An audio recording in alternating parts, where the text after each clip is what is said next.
Jésù Yẹmí TV fún ìgbádùn àwọn onígbàgbọ́.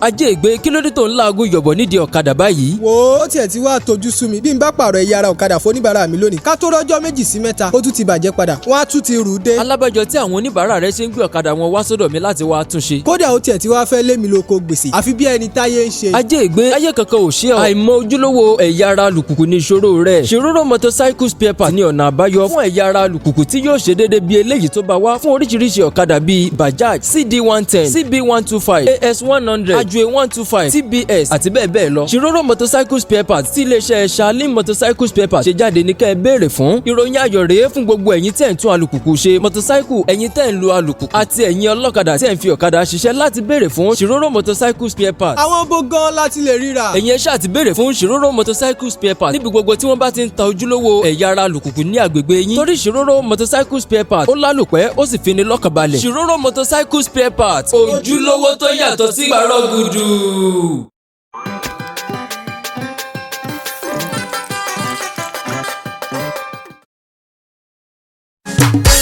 Every vision ló lè ṣe, every vision ló lè ṣe, every vision ló lè ṣe, every vision ló lè ṣe.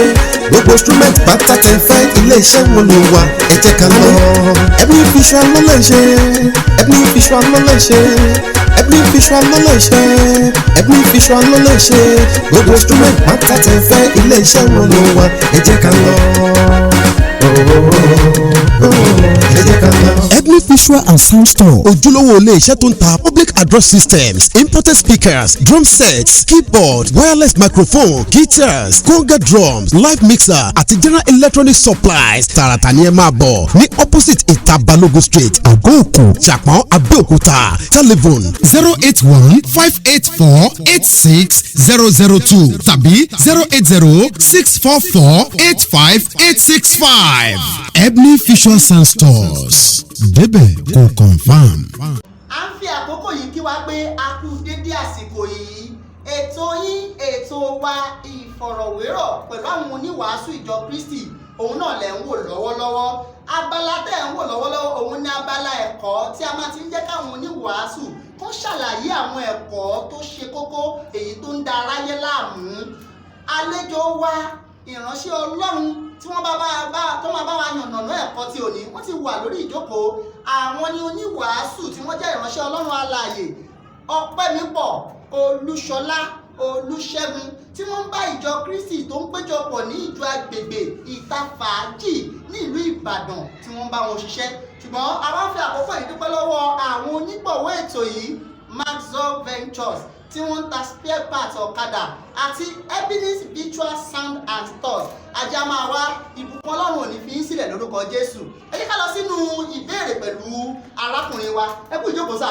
ẹ ṣeun púpọ̀. arákùnrin Ọpẹ́mípọ̀ mo fẹ́ béèrè ìbéèrè lórí ọ̀rọ̀ tó ní ṣe pẹ̀lú reincarnation tá bá sọ̀rọ̀ reincarnation kí ló túmọ̀ sí ní Yorùbá àti báwo èdè wo lẹ lè lò tó máa fi yé àwọn èèyàn tó ń wò wá lọ́wọ́lọ́wọ́. ẹ ṣe olóòtú. Yes sir. Èdè òyìnbó tí wọ́n ń pè ní reincarnation tí a tún lè pè ní àkúdàáyà. àkúdàáyà ẹ ṣe òkè. ó jẹ́ òye wípé ọkàn tí ó jáde kúrò nínú ara. ẹ̀mí tó jáde kúrò lára nígbà téèyàn ń kú ó tún padà ní ara ẹlòmíì wọ̀ ó tún padà wá sáyé bóyá ní ọ̀nà tí ènìyàn ni tàbí wá sóde ẹranko tàbí ó di igi torí ẹ̀kọ́ yẹn ó tún pín láàrin ara rẹ̀. ẹ ṣe púpọ̀ ṣé ní ẹ̀kọ́ yìí ó jẹ́ ọ̀kan tí ó wà interesting gan ó ti gba ayé kan sí báyìí ẹ̀rí wọn ní ẹnìkan kú á ti wà nílùú kan ó lọ kọ́lé sí Badagry ó bá àwọn ọmọ síbẹ̀ irú àwọn nǹkan báyìí kí ni Bíbélì ní sọ pẹ̀lú ìgbàgbọ́ àwọn ènìyàn yìí. ẹ ṣe púpọ̀ ṣe rí ohun tí àwọn ènìyàn ń rò nípa pé ẹnìkan kú ó tún padà bí ara ẹlòmíì wò ó tún padà farahàn tàbí pé ó tún wá lo ayé ní ìgbà méjì ìgbà mẹ́ta ìgbà mẹ́rin títí tó náà fi di òòṣà orí ẹ̀kọ́ yẹn ó ní ìgbà tó máa tó tí nǹkan yẹn máa tó dáwọ́ dúró ó ní ìgbà tẹ́ni yẹn tó bá ti reach a stage of maturation and perfection ṣùgbọ́n nígbà tá a wò èṣù náà lágbára èṣù náà lágbára tiẹ̀. èṣù náà lágbára kò ní ìgbàlà. ohun tí bíbélì fi hàn wá nípa reincarnation yìí òun ni wípé a ti fi lélẹ̀ fún gbogbo ènìyàn láti kú ní ẹ̀kan ṣoṣo. ó ní lẹ́yìn èyí ìdájọ́. ìwé Hébérù orí 9 ẹsẹ̀ ìkẹtàdínlọ́gbọ̀n 9:27 ó ní a ti fi lélẹ̀ fún gbogbo ènìyàn láti kú lẹ́ẹ̀kan ṣoṣo. tó tá bá yẹ pé ẹ̀kan là ń bí wa ó túmọ̀ sí pé ẹ̀kan náà la gbọ́dọ̀ kú. bẹ́ẹ̀ni ó sì ní lẹ́yìn ikú ìdájọ́ ló kàn. ṣùgbọ́n bẹ́ẹ̀ni wá jẹ́ kó hàn sí wa wípé ní ìgbà tí ènìyàn bá kú ipò òkú wà tí wọ́n ń pè ní Hades. ibẹ̀ ni Ọlọ́run máa ń kó àwọn ọkàn tí ó bá kú pamọ́ sí. ipò òkú wà. tí ẹ bá rántí ní ìgbà tí Mósè tó fẹ́ tó àsìkò láti kú Ọlọ́run sọ fún Mósè ẹ jọ̀wọ́ ẹ bá mi ṣí Bíbélì sí Deuteronomy orí 31 ẹsẹ̀ 16. Ọlọ́run sọ fún Mósè níbẹ̀ ó ní Olúwa sì sọ fún Mósè pé kíyèsí ìwọ ó sùn pẹ̀lú àwọn bàbá rẹ̀ àwọn ènìyàn yóò sì dìde wọ́n sì máa ṣe àgbèrè tọ̀ àwọn òrìṣà ilẹ̀ náà lẹ́yìn. kókó tá a fẹ́ mú jáde níbí ni pé ìwọ ó sùn pẹ̀lú àwọn bàbá rẹ̀. bẹ́ẹ̀ni àwọn bàbá wo ni Mósè máa sùn pẹ̀lú? àwọn bàbá tó ti kú. àwọn Ábúráhámù Ísákì Jákọ́bù. gbólóhùn yẹn Ọlọ́run tún sọ lórí Ábúráhámù náà nígbà tí ó ń sọ fún wọn ní inú Genesis 35 verse 29 àtúnrí bẹ́ẹ̀ gbọ́dọ̀ ṣe sọ ọ̀rọ̀ pé kíyàn sùn pẹ̀lú àwọn bàbá rẹ̀. ìyẹn fi hàn wípé nǹkan kan wà nínú wa tó jẹ́ pé Ọlọ́run ló fi síbẹ̀. ẹ̀mí ìwé Oníwàásù orí 2:7 ó ní ìgbà náà ni ara yóò padà di erùpẹ̀ ẹ̀mí yóò sì padà tọ̀ Ọlọ́run lọ ẹni tí ó fi fún ni. ẹ rántí pé Ọlọ́run ní èmi sí ìmú ènìyàn ní ìgbà tó dáa láti ti kọ́ ṣe. so ẹ̀mí yẹn tún gbọ́dọ̀ padà sí ọ̀dọ̀ Ọlọ́run. now ní ìgbà tí Ọlọ́run sọ fún Abraham náà pẹ̀lú Genesis 35 ní ẹsẹ̀ 29 Ọlọ́run sọ níbẹ̀ pé Ísákì sì jọ̀wọ́ ẹ̀mí rẹ̀ lọ́wọ́ ó sì kú a sì kó o jọ pẹ̀lú àwọn ènìyàn rẹ̀ ó gbó ó sì kú fún ọjọ́ àwọn ọmọ rẹ̀ Ísọ̀ àti Jákọ́bù sì sìn níbẹ̀ yẹn ọ̀rọ̀ Ísákì lákà níbẹ̀ yẹn Ísákì náà sùn wọ́n ní a kó o jọ pẹ̀lú àwọn bàbá ìyẹn ni pé kíkó èèyàn jọ pẹ̀lú bàbá ó yàtọ̀ sí pé èèyàn àti pé asín ọ̀tọ̀ọ̀tọ̀ ni so kíkójọ yẹn ẹ̀mí ẹni yẹn a kó jọ pẹ̀lú àwọn bàbá tó ti lọ. Ikú kọ́ ló pin ènìyàn. so ní ìgbà tí a wá wò pé báwo ni ẹ̀mí ẹni tó kú níbo lẹ̀mí yẹn lọ kí ló ṣẹlẹ̀ sí ẹni tó kú ṣáájú kí Jésù tó dé àwọn ènìyàn ò ní òye púpọ̀ nípa kí ló ṣẹlẹ̀ sẹ́mi tó jáde nínú ara. ìgbà tí Jésù tó dé ní ìmọ́lẹ̀ òye kíkún nípa ibi tẹ̀mí lọ ìgbà yẹn ló tó dé. nínú ìwé Luke Jésù Kristi sọ fún wa nípa ọkùnrin ọlọ́rọ̀ kan àti Lásárù. Luke chapter 16 láti ẹsẹ̀ 25 láti 19 ẹ máa rí níbẹ̀ wípé wọ́n ní ọlọ́rọ̀ kú a sì sìn alágbe náà sì kú a sì gbé e lọ sí àwọn áńgẹ́lì sì gbé e lọ sí ọkàn àyà Abraham. kí ni àwọn áńgẹ́lì gbé mẹ́rin? ẹ̀mí.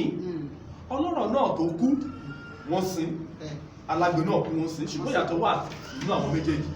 ibo ni ẹ̀mí wọn dé sí? nínú àkọsílẹ̀ ìtàn yẹn Jésù fi hàn wá wípé ọlọ́rọ̀ ó bá rẹ̀ nínú ìṣòro. ìyẹn fi hàn pé nínú ipò òkú Ọlọ́run ní ibi ìṣòro fún àwọn ọkàn ènìyàn búburú tí wọ́n máa dé sí. fún àwọn olódodo Ọlọ́run ní paradíṣe lórí bẹ́ẹ̀ ni Lásárù làwọn áńgẹ́lì gbé lọ so àwọn áńgẹ́lì wọn gbé lọ sí paradíṣe. ibi yìí kọ́ ni òpin gbogbo èrè èèyàn láyé o torí bí àjíǹde òkú tún wà. ní ọjọ́ àjíǹde òkú Jésù Kristi sọ fún wa nínú ìwé Jòhánù orí 5 ní ẹsẹ̀ 28 àti 29 ó ní wákàtí ń bọ̀ tí àwọn òkú yóò gbóhùn rẹ̀ ó ní àwọn tí ó ṣe rere wọn ò jíǹde sí àjíǹde èyí ó ní àwọn tí ó sì ṣe búburú yóò jíǹde sí àjíǹde ìdájọ́. so ìyẹn fi hàn pé lọ́jọ́ tí àjíǹde Kristi bá dé a máa jí gbogbo òkú dìde gbogbo àwọn ara wọn a máa fún wọn ní ara ìdíbàjẹ́ torí ìwé Kọ́ríńtì kìíní orí 15 ẹsẹ̀ 54 ó ní ara kíkú yìí kò lè ṣàìgbé ara ìkú wọ̀ ara ìdíbàjẹ́ yìí kò lè ṣàìgbé ara ìdíbàjẹ́ wọ̀ so ní ọjọ́ àjíǹde gbogbo orílẹ̀-èdè máa péjọ síwájú ìtẹ́ ìdájọ́ 2 Corinthians 5:10 ó ní gbogbo wa kò lè ṣàì má farahàn níwájú ìtẹ́ ìdájọ́ Kristi kí a lè gbèrè ohun tí a ṣe nínú ara ìbá àṣerere ìbá àṣerere so lẹ́yìn tí ìdájọ́ yìí bá dé tí a ṣe ìyàtọ̀ ewúrẹ́ sákòsì àwọn àgùntàn sákòsì tí Jésù kọ́ wa ní Matthew 25 àwọn tó wá jẹ́ olóòótọ́ Jésù wà kó wọn lọ sí ibi tó pèsè ló ṣe ìlérí ó ní ìyẹn padà bọ̀ èmi ó kó yín lọ sí ọ̀dọ̀ ara tèmi ti kára mi pé ibi tí èmi gbé wà kẹ́yìn kó lè wà níbẹ̀ so ìyẹn ni a kà ní John chapter 14 verse 1-3 so ìyẹn ní ìrètí fún àwọn olódodo lẹ́yìn ayé ṣùgbọ́n fún àwọn ènìyàn búburú àti aláìgbọràn tí wọn kò gba ọ̀rọ̀ Ọlọ́run tí wọn kò gba ìyìnrere Jésù gbọ́ ọ̀rọ̀ Ọlọ́run sọ fún wa pé ní ìdájọ́ a máa kó wọn lọ sínú adágún iná ìwé mímọ́ fi èyí hàn wá nínú ìwé Matthew 26 verse 41 ó sọ fún wa ohun tó máa ṣẹlẹ̀ ní ọjọ́ ìdájọ́ bẹ́ẹ̀ lẹ́yìn tí ìdájọ́ bá wáyé tán ẹ jẹ́ ká ka ẹsẹ̀ yẹn ó kà báyìí ó ní nígbà náà ni yóò sì wí fún àwọn tí ọwọ́ òsì pé ẹ lọ kúrò lọ́dọ̀ mi ẹ̀yin ẹni ègún sínú iná àìnípẹ̀kun tí a ti pèsè sílẹ̀ fún èṣù àti fún àwọn áńgẹ́lì rẹ̀ so èyí ò ní ìṣẹ̀lẹ̀ tó máa ṣẹlẹ̀ sí àwọn ẹ̀mí tó bá jáde ní ayé. arákùnrin ọgbẹ́ mi bọ̀ kí a tó tẹ̀síwájú ìgbàgbọ́ àwọn ènìyàn òun ni wípé àkúdàáyá wà pẹ̀lú àwọn ẹ̀rí tó ṣe é fojú rí tí èèyàn bá kú lábẹ́òkúta wọn ní ó lọ Èkó ó kọ́lé sẹ́kọ̀ọ́ ó bímọ sẹ́kọ̀ọ́ ṣùgbọ́n àwọn ẹbí ẹni yẹn wọ́n á ní àǹfààní èmi ò rí kan rí o àwọn ẹbí ẹni yẹn wọ́n á ní àǹfààní láti rí gbogbo àwọn properties tó ní kí ni ọ̀rọ̀ ìyànjú yín fún àwọn ènìyàn yìí wípé tó bá ti ẹ̀ wà ìgbẹ́kẹ̀lé wa kọ́ lélẹ̀ bí o mọ́ bẹ́ẹ̀ ṣe lè gbà wọ́n ní ìyànjú ẹ ṣe olóòtú mo fẹ́ rọ gbogbo ẹ̀yin tó ń gbọ́ ọ̀rọ̀ yìí wípé ẹ jẹ́ ká gba ọ̀rọ̀ Ọlọ́run gbọ́ torí pé ọ̀rọ̀ Ọlọ́run kì í tọ̀yàn ọ̀rọ̀ Ọlọ́run sì nìkan ni òtítọ́ tó lè fi òye tó dájú láti fi yé ọmọ ènìyàn torí John 17:17 ó ní sọ wọ́n di mímọ́ nínú òtítọ́ òtítọ́ ni ọ̀rọ̀ rẹ̀ ọ̀rọ̀ Ọlọ́run yẹn sọ wípé a ti fi lílẹ̀ fún gbogbo èèyàn láti kú ní ẹ̀ẹ̀kan ṣoṣo torí náà àwọn tá à ń gbọ́ wípé ẹnìkan lọ sí Èkó àwọn rí ó kú ní Ìbàdàn wọ́n tún rí lẹ́kọ̀ọ́ ó kú ní Kútọ́nù wọ́n tún rí ní Badagry gbogbo nǹkan wọ̀nyí Sátánì ó lágbára kò ní gbàlà o ẹ̀tàn Sátánì ni o èṣù a máa gbé àwọn èèyàn wọ̀ láti fi ṣiṣẹ́ rẹ̀ tí a bá dẹ̀ wá rò wípé nǹkan yìí bó ṣe rí nìyẹn kí ló dé tí gbogbo àwọn tó ti kú ti pẹ́ kí ló dé tí a padà máa rí wọn tí Ọlọ́run bá tiẹ̀ wá jẹ́ pé ó wá yọ̀ǹda rẹ̀ pé kẹ́yìn kan tó wá tún ilé ayé gbé lẹ́lẹ́kejì ṣé ayé tó kún fún ìyọnu tó kún fún àìsàn tó kún fún àìrọ́jú ṣé òun náà ló tún yẹ kéèyàn tó dunnú wípé òun tún máa padà wá nú ẹ̀ kò sí èrè kò sí àlàáfíà nú ayé yìí ohun tó kúkú sàn fún ènìyàn ní ká gba Bíbélì gbọ́ tó sọ fún wa wípé Ọlọ́run ti ní ibì kan tó pèsè ojúṣe tiwa ò ní pé ká ṣe ìfẹ́ Ọlọ́run Jésù ní ẹni tó bá ń tọ̀ mí lẹ́yìn kò ní rìn nínú òkùnkùn ó ní ṣùgbọ́n yóò ní ìmọ́lẹ̀ yìí so ìmọ́lẹ̀ yìí tí Jésù mú wá yẹn òun ló yẹ kí gbogbo wa ṣiṣẹ́ tọ̀ ká gba ìmìrere rẹ̀ gbọ́ ká ronúkúwàdà àwọn àìṣedéédé wa ká sì ṣe ìrìbọmi sínú ìjọba rẹ̀ tí í ṣe ìjọ Kristi lórí ilẹ̀ ayé tá a bá wá ṣe olóòótọ́ nínú rẹ̀ dópin tá a jẹ́ kí ọ̀rọ̀ ilé ayé àníyàn ilé ayé a jẹ́ kí wàhálà ìyàwó wa tàbí wàhálà ọkọ wa tàbí wàhálà àtọmọ kó yẹ̀ wá lẹ́sẹ̀ èrè ńlá bẹ fún wa o Jésù ṣe ìlérí pé ìyà ẹnìpẹ̀kun dúró dè wá nínú ìwé Mátíù orí 19 ẹsẹ̀ 29 ó ní ẹnikẹ́ni tó bá fi ilé sílẹ̀ tó fi bàbá sílẹ̀ tó fi ìyá sílẹ̀ tó fi ọkọ sílẹ̀ tó fi ohun ìní ẹ̀ sílẹ̀ nítorí tèmi ó ní yóò rí gbà padà ní ọrọ̀ ọ̀run yóò sì tún jogún ìyà ẹni èyí ló yẹ kó jẹ́ àfojúsùn wa nítorí náà kò yẹ sí òótọ́ nínú pé ẹnìkan ẹ̀mí ẹ̀ wọ́n tún padà rí Sátánì ló ń lo gbogbo nǹkan wọ̀nyí. ẹ ṣe púpọ̀ Sátánì ló ń lo gbogbo nǹkan wọ̀nyí. ẹ wá wò ó.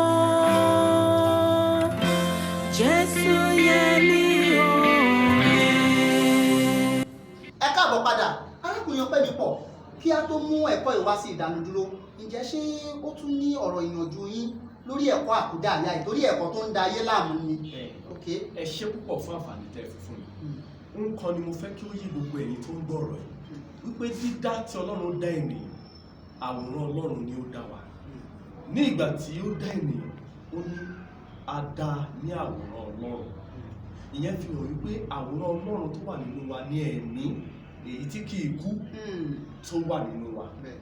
Jésù sọ nínú ìwé Mátíù orí 10 ẹsẹ̀ 28, ó ní ẹ má ṣe fòyà ẹni tó lè para ṣùgbọ́n tí kò lè pa ọkàn run. Ó ní ṣùgbọ́n ẹ fòyà ẹni tó lè pa àti ara àti ẹ̀mí run ní ọ̀run àpáàdì. Èyí fi hàn wípé ẹ̀mí bí wọ́n tilẹ̀ fi dà pààyàn tó fi bọ́ pààyàn, ẹ̀mí ẹ̀ ṣì wà. Ọkùnrin ọlọ́rọ̀ nínú ìtàn Lásárù tí a sọ ní ẹ̀kan ní ìwé Luke chapter 16, òun kan mo fẹ́ kẹ́ ẹ kíyèsí lórí ọ̀rọ̀ àkúdàáyá. Ní ìgbà tó ń joró nínú iná yẹn, ó wá bẹ̀bẹ̀, ó ní bàbá, ó sọ ní ẹsẹ̀ 27, ó ní ó wípé ǹjẹ́ mo bẹ̀ ọ́ bàbá kí ìwọ kí o rán lọ sí ilé bàbá mi nítorí mo ní arákùnrin 5 kí ó lè rò fún àwọn kí wọ́n má bàa wá sí ibi oró iná yìí pẹ̀lú.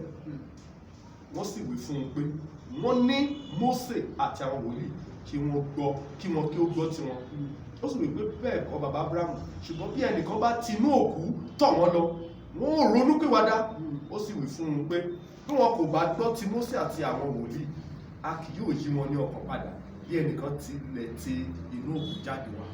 Ìyẹn fi hàn wá wípé kò sí ohun pé tí ẹ̀mí bá ti lọ ipò tún padà wá sáyé láti wá jíyìn, kò sóhun tó ń jẹ́ bẹ́ẹ̀ mọ́ nípa èsì tá a fún ọ lọ́rọ̀ yìí. So tí èèyàn bá ti kú, ó di gbére, ìyẹn ni pé kò lè padà wálé ayé mọ́, ṣùgbọ́n a ti kó jọ pẹ̀lú àwọn bàbá rẹ̀, ìdájọ́ ló kù àtọ́jọ́ àjíǹde.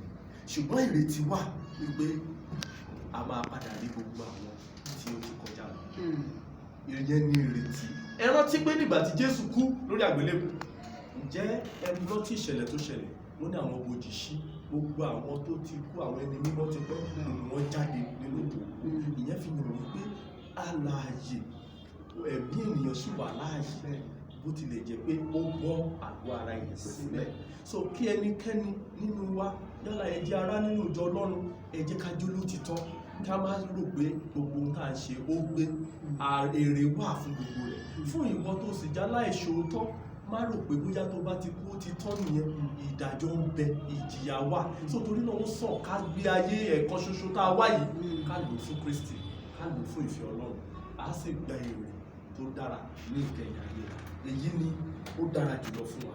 Gbogbo tó yẹ ká mọ̀, bóyá o jẹ́ ẹni tó wà ní ìjọ ẹlẹ́yàmẹ̀yà, ẹ lo àsìkò ẹ̀kọ́ tẹ wá sáyé, ẹ yẹ Bíbélì wò dáadáa fínífíní, kẹ ẹ má ṣe ìjọyìn, kẹ ẹ má ṣe ìṣẹ̀ṣe, torí tẹ bá ti ṣìyàn, tẹ ti ṣe ẹ̀ṣẹ̀ṣe, kò sí àyè àtúnṣe mọ́, ìdájọ́ ló kù. So torí náà mo rọ̀ wá, ẹ jẹ́ ká súnmọ́ ọ̀rọ̀ Ọlọ́run, ká dẹ̀ tún ní òye síwájú sí lórí ohun gbogbo. Olúwa ràn wá lọ́wọ́. Ẹ̀yin ará, Bíbélì ní ẹ̀yin yóò mọ òtítọ́, òtítọ́ yóò sì sọ yín dòmìnira. Hebrews chapter 9 verse 27, a ti fi lélẹ̀ fún ènìyàn láti kú lẹ́ẹ̀kan ṣoṣo.